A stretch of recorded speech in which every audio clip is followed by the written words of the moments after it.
Wallahu yu'ti mulkahu, dan Allah memberikan kerajaannya mayyasha, kepada siapa yang dikehendakinya. Suatu pemberian yang tidak seorang pun mampu untuk menghalanginya. Ini masalah kekuasaan ini. Tidak ada yang menghalangi, tidak ada yang bisa merekayasa. Percaya deh. Ya tapi kan Ustadz, buktinya kita udah usaha, harusnya kita tuh 2000 sekian menang. Menurut lu. Tapi buktinya kita dicurangin. Iya memang. Sekarang kamu gak bisa berkuasa gara-gara dicurangin, memang begitu faktanya. Karena memang kamu masih bisa dicurangin. Terlalu lemah kamu untuk bisa memimpin, dicurangin dikit aja gak bisa. Hanya orang bodoh yang minta diberikan kekuasaan. Maaf ya, kemarin gue curang, ini buat lu kekuasaan. Mimpi. Gak ada itu. Kecurangan itu bagian dari pertarungan perebutan kepemimpinan. Al-harbu khida'ah.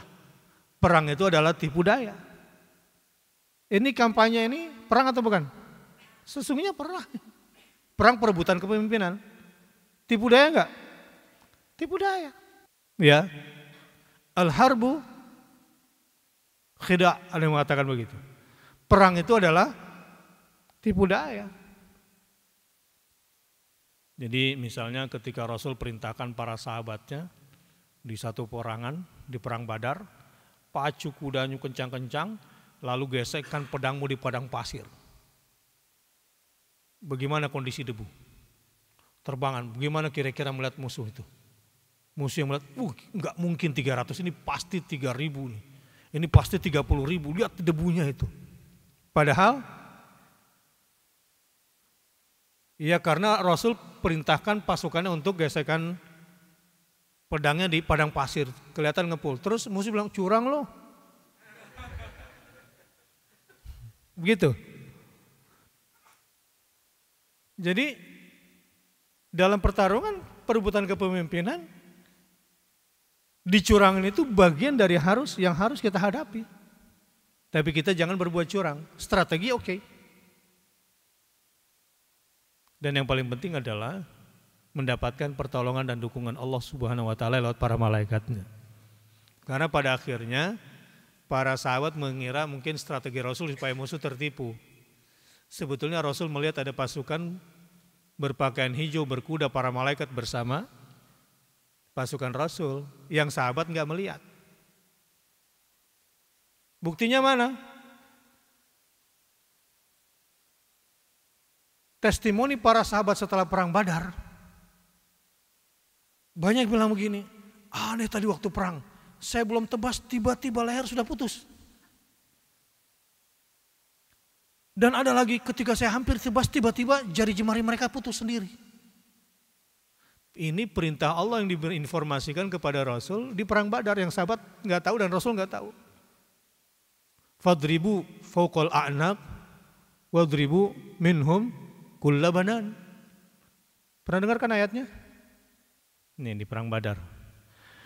Id yuhi rabbuka ilal malaikati anni ma'akum fathabbitul ladzina amanu sa'ulqi fi qulubil ladzina kafarur ru'ab fadribu fawqal a'naq wadribu minhum kulla banan. Ingatlah ketika Tuhanmu mewahyukan kepada para malaikat, wahai para malaikat, sesungguhnya aku bersama kamu. Lalu Allah perintahkan, maka teguhkanlah pendirian orang-orang yang telah beriman itu. Jadi malaikat diperintahkan Allah untuk mengkondisikan psikologis pasukan Muhammad supaya mereka menjadi pasukan yang teguh, yang kuat jiwanya.